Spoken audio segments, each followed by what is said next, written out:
যোৰহাটত বীৰ লাচিত সেনাৰ কেন্দ্ৰীয় সমিতিৰ সংবাদমেল। চৰকাৰৰ ভুল নীতি দেখুৱালে এনেদৰে দমন নীতি গ্ৰহণ কৰে। বণিক গোষ্ঠীৰ হাতৰ মুঠিত আছে এতিয়াৰ ৰাজ্য চৰকাৰ। বনিয়া গোষ্ঠীৰ বিৰুদ্ধে মাত মাতিলে এনে শংকৰ পৰুৱাৰ দৰে অৱস্থা হ'ব বুলি ৰাজ্যৰ দল সংগঠন সাধাৰণ ৰাইজলৈ চৰকাৰে বাৰ্তা দিছে। ৰাজ্যত ভূমি আইন প্ৰৱৰ্তন কৰাৰ দাবী বীৰ লাচিত সেনাৰ। যোৰহাটৰ পৰা ধ্ৰুৱজ্যোতি পাচনিৰ প্ৰতিবেদন AIN লাইভ।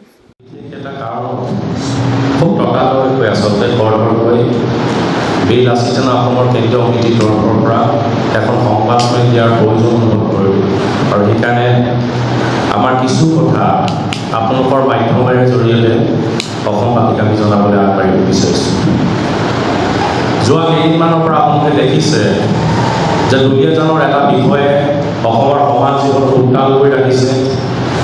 অসমৰ সতীয়া ধুবুৰীলৈকে অসমৰ জাতীয় জীৱনৰ কোনোবাখিনিত অস্থিৰ আৰু আচৰণ হৈ ৰাখিছে। যোৱা সময়ত কালি দেখিছে এই ঘটনাক লৈ দক্ষিণ উপযুক্ত শাস্তি দিবৰ কাৰণে বিভিন্ন সংগঠনে দাবী উত্থাপন কৰি দুলীয়াজান বন্ধৰ দৰে কাৰ্যসূচী গ্ৰহণ কৰিছিল। আৰু কালি অসমবাসী ৰাইজৰ সহযোগত বা দুলীয়াজানবাসীৰ যি খিলঞ্জীয়া ৰাইজৰ সহস্ৰ সহায়ে এই কালি বন্ধক খুব সফল কৰিলে আৰু এটা স্পষ্ট বাৰ্তা দিবলৈ চেষ্টা কৰিলে যে অসমীয়াৰ ওপৰত যদি কোনোবাই ৰঙা চকু প্ৰদৰ্শন কৰে, কোনোবাই আমাৰ ভাষা কৃষ্টি সংস্কৃতিলৈ যদি প্ৰত্যাহ্বান নমাই আনে বা খিলঞ্জীয়া যুৱকৰ ওপৰত যদি কোনোবাই অন্যায় অবিচাৰ এটা হাতোৰা যদি দিবলৈ বিচাৰে, তেতিয়াহ'লে তাৰ বিৰুদ্ধে এটা জীয়া জাতি ইয়াত আছে। এই জীয়াটোৱে সজোৰে এটা প্ৰতিবাদ সাব্যস্ত কৰিব। এতিয়া কথা হৈছে যে দুলীয়াজানৰ যিটো ঘটনা, এই ঘটনাটো কেৱল শংকৰ বৰুৱা গ্ৰেপ্তাৰ জেল হাজতলৈ প্ৰেৰণ কৰাৰ কথাটোৱে নাছিল। আমাৰ মূল কথাটো আছিল যে শংকৰ বৰুৱাই কি কৰিছিল, কি দুখ কৰিছিল, তেওঁলোকৰ কি ধৰণৰ ঘটনা হৈছিল, সেইটো আইনে তাৰ বিচাৰ কৰিব। কিন্তু আমাৰ মূল কথাটো এইটোৱে আছিল যে শংকৰ বৰুৱা দেখিছে যোৱা সময়ছোৱাত প্ৰদূষক ছাত্ৰ সন্থাৰ সন্মানীয় সম্পাদকৰ দৰে তেওঁৰ দায়িত্ব গ্ৰহণ কৰিছিল। অসমৰ জাতীয় জীৱনৰ সমাজ জীৱনৰ কাৰণে নিৰবিচ্ছিন্ন ৰূপত তেখেতে কাম কৰি গৈছিল। অন্ততঃ দুলীয়াজানবাসীৰ অসমত এটা পৰিচিত নাম আছিল শংকৰ বৰুৱা। গতিকে শংকৰ বৰুৱাৰ এনেকুৱা কি ধৰণৰ বোলে দুখ তাত কৰিছিল বা এনেকুৱা কি তেওঁ জগৰ লগালে, যাৰ কাৰণে পুলিচ প্ৰশাসনে মই ভাবোঁ স্বতন্ত্ৰ চৰকাৰী পৃষ্ঠপোষকতাত আচলতে হাতত হেণ্ডকেৰা লগাই দৃষ্টিকটুভাৱে পুলিচে তেওঁক গতিয়াই কোৰ্টত হাজিৰ কৰাইছে, তাৰপিছত জেল হাজতলৈ প্ৰেৰণ কৰিছে। গতিকে এই যিটো ঘটনা, এই ঘটনাটো আমি আগতেই কৈছোঁ শংকৰ বৰুৱা দোষ সূত্ৰ এইবিলাক বিচাৰ ন্যায় কৰিব, এমন বিচাৰ আইন আদালতে কৰিব। কিন্তু কথাটো হৈছে যে কোনোবা বহিৰাগত বনিয়াৰ এটা গোচৰৰ ভিত্তিত খিলঞ্জীয়া মানুহক যেনেধৰণে অন্যায়ভাৱে কৰ্মৰভাৱে এই যে হাতকেইটা লগাই লৈ যোৱাৰ যিটো দৃশ্য তেওঁলোকে দেখুৱালে, ইয়াক লৈ অসমৰ সমাজ জীৱন প্ৰভাৱিত হৈছে, কোনোবাখিনি অপমানিত হৈছে আৰু বহুবিলাকৰ মনতে এটা অসন্তুষ্টি অহা হৈছে। আৰু এই কথাটো বীৰ লাচিত সেনা মঞ্চৰ পৰা একেবাৰে স্পষ্টকৈ ক'ব বিচাৰিছোঁ।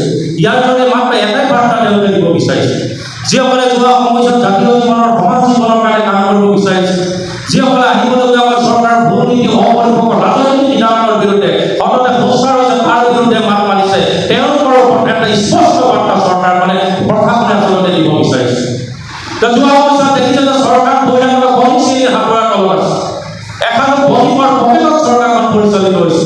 ভৱিষ্যতলৈকে যাতে চৰকাৰ এই যে বণিক গোষ্ঠীটো যাতে পোহপাল তেওঁলোকে দিব পাৰে, তেওঁলোকৰ নিৰাপত্তা যাতে দিব পাৰে, তাৰ কাৰণে এটা স্পষ্ট বাৰ্তা দিব বিচাৰিছে যে বহিৰাগত বণিক গোষ্ঠীৰ বিপৰীতে যদি কিবা পদক্ষেপ লোৱা হয়, তেতিয়াহ'লে এই শংকৰ বৰুৱাৰ দৰে এনেধৰণে হাত কেৰেৰা লগাই গতিয়াই দৃষ্টিগতভাৱে লৈ যোৱা হ'ব। ইয়াৰ যদি এটা ভীতিগ্ৰস্তময় আতংকময় এটা শংকাৰ এটা পৰিৱেশ তেওঁলোকে ৰচনা কৰিব বিচাৰিছে।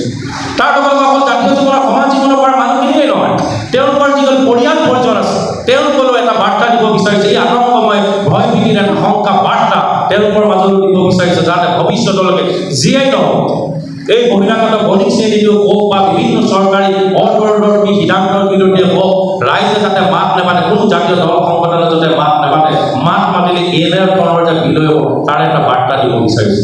আৰু সংগ্ৰামখন ৰাইজৰ প্ৰতিবাদ, ৰাইজৰ অসন্তুষ্টি এইখিনিতে আৰম্ভ হৈছে। গতিকে এই সংগ্ৰামখনৰ বীৰ লাচিত সেনাৰ অসন্তুষ্টি তাতেই আছে। আজি যিটো হাতকেৰেৰা শংকৰ বৰুৱাৰ ক্ষেত্ৰত লাগিছে, কাইলৈ ৰন্টু পানী ফলৰ ক্ষেত্ৰত, কাইলৈ আপোনালোক ইয়াত থকা সাংবাদিকসকলৰ ক্ষেত্ৰত হ'ব বা কাইলৈ থকা জাতীয় জীৱনৰ সমাজ জীৱনৰ কাৰণে কাম কৰা ব্যক্তিসকলৰ ক্ষেত্ৰতো একেই হাত মেৰা লগাই দমনমূলক ব্যৱস্থাৰে আমাৰ কণ্ঠ ৰোধ কৰিবৰ কাৰণে চেষ্টা কৰা। গতিকে তাৰ বিৰুদ্ধে প্ৰতিবাদ হোৱাটো প্ৰয়োজনীয় আছিল, এটা প্ৰাসংগিক বিষয় আছে আৰু সেই তাৰ বিৰুদ্ধে মাত মাতিছিল। তাৰ পিছদিনাখনে 20 তাৰিখৰ দিনা আপোনালোকে দেখিছে যে বীৰ লাচিত সেনাৰ প্ৰায় 400 সৈনিক সেই তেল ডিপুত উপস্থিত হৈছিল। তেল ডিপুত উপস্থিত হোৱাৰ মূল কাৰণ আছে শংকৰ বৰুৱাৰ ঘটনাটোৱে আৰু এটা দিশত উন্মোচিত কৰিছিল। সেইটোৱে হৈছিল যে সেই মাটিডোখৰ কাৰ আছিল, এইটো অইল ইণ্ডিয়াৰ মাটি আছিল। অইল ইণ্ডিয়া IOC তাত নিজৰ দিছিল। কোনোবা বহিৰাগত নহয় যাক অসমৰ মাটি জাতি মাটিৰ লগত কোনো গুৰুত্ব নথকা কোনোবা মানুহ নহয় যাৰ পৰা আহি সিং নামৰ এজন মানুহে ইয়াত আহি বেপাৰ বাণিজ্য চলাইছে। গতিকে আমাৰ অসন্তুষ্টি তাত আছে যে অইল ইণ্ডিয়াৰ বহুবিলাক এনেকুৱা মাটি আছে। সেইকাৰণে আমি তাত সজোৰে এটা দাবী উত্থাপন কৰিছোঁ। অইল ইণ্ডিয়াক জনাইছিলোঁ, তাতো কৈছিলোঁ যে ইয়াত যিমানবিলাক অইল ইণ্ডিয়াৰ যিমান তেওঁলোকৰ মাটি আছে তাত যেনেধৰণে বহিৰাগ পুঁজিপতি গোষ্ঠীক যেনেধৰণে ৰঙালী চাপাৰি দিয়া আছে, বেআইনীভাৱে আচলতে কৈছে অনিয়মেৰে কৈছে, কোনোবা প্ৰভাৱশালী গোষ্ঠীৰ প্ৰত্যক্ষ পৃষ্ঠপোষকতাৰ দালালিৰ কাৰণে আচলতে বাহিৰত থকা মানুহে ইয়াত তেল ডিপু কৰি ব্যৱসায় বাণিজ্য কৰিবলৈ সুযোগ সুবিধা তেওঁলোকক কৰি দিয়া হৈছে। গতিকে আমাৰ প্ৰশ্নটো এইটোৱে আছিল যে ইয়াত যেনেধৰণে বহিৰাগত পুঁজিপতিক ইয়াত মানে স্থান সুবিধা কৰি দিয়া হৈছে, তেনেধৰণে খিলঞ্জীয়া যিবিলাক ল'ৰা ছোৱালী নিজৰ স্বাৱলম্বী এটা বাট লৈ যাব বিচাৰিছে, বেপাৰ বাণিজ্যৰ ক্ষেত্ৰত আগবাঢ়িবৰ কাৰণে বিচাৰিছে, দুলীয়াজনকে আশে পাশে যিমানবিলাক অঞ্চলত অইল ইণ্ডিয়াৰ মাটি আছে তাত খিলঞ্জীয়া ল'ৰাবিলাকক তেওঁলোকে মাটি নিজৰ দিব নিদিব, এই কথাটো আমি তেওঁলোকৰ প্ৰশ্ন উত্থাপন কৰিছোঁ। আৰু প্ৰতিবাদ আচলতে সেইকাৰণে হৈছে। এতিয়া যেতিয়া তাত প্ৰতিবাদ হৈছে আপোনালোকে দেখিছে যে এটা প্ৰভাৱশালী চক্ৰই, মই কৈছোঁ, মূল বিষয় পৰা তাক আঁতৰাই নিবৰ কাৰণে চেষ্টা কৰিছোঁ। এতিয়া শংকৰ বৰুৱাৰ ক্ষেত্ৰত যেতিয়া দুলীয়াজানবাসী ৰাইজ বা অসমৰ সৰ্বস্তৰ তাৰ প্ৰতিবাদ হৈছে, তেওঁৰ ন্যায় প্ৰাপ্তিৰ এখন সংগ্ৰাম আগবঢ়াই দিবৰ কাৰণে চেষ্টা কৰা হৈছে, তেতিয়াই মূল ইছ্যুটোৰ পৰা তাক ভাগ ভাগ কৰি দিবৰ কাৰণে ষড়যন্ত্ৰ লাহে লাহে আৰম্ভ কৰিলে। এতিয়া আপোনালোকে যিমানবিলাক তাত ভিডিঅ' ফুটেজ দেখিছে, ভিডিঅ' ফুটেজবিলাক যদি খুব ভাল ধৰণে চায় তেতিয়াহ'লে দেখিব আমিতো শংকৰ বৰুৱা কোনো ক্ষেত্ৰতে আহি কাৰোবাক ভয় ভাবুকি দি কাৰোবাক ডিঙি চেপি থকা বা মাৰপিট কৰা আমি কিন্তু দেখা নাই। প্ৰত্যেকটো সংবাদ মাধ্যমতো আমি দেখিছোঁ খুব গুৰুত্ব সহকাৰে এই সংবাদটো পৰিৱেশন কৰিছে, তাতো কিন্তু কোনো জেগাতে আমি শংকৰ বৰুৱাক এনেকৈ ধৰণৰ কাৰোবাক আহি মাৰপিট কৰি থকা বা উচতনিমূলক বক্তব্য দি থকা দেখা নাই। আমি কিন্তু দেখিছোঁ কাজিয়াখন এৰুৱাবলৈ হয়, আমি দেখিছোঁ। কিন্তু আটাইতকৈ গুৰুত্বপূৰ্ণ কথা যে যিসকলৰ নাম এজাহাত আছিল, যিটো ঘটনাত শংকৰ বৰুৱাৰ কোনো নাম ভুল নাছিল, কিন্তু সেই ক্ষেত্ৰত শংকৰ বৰুৱাক জেল হাজতলৈ প্ৰেৰণ কৰা হ'ল।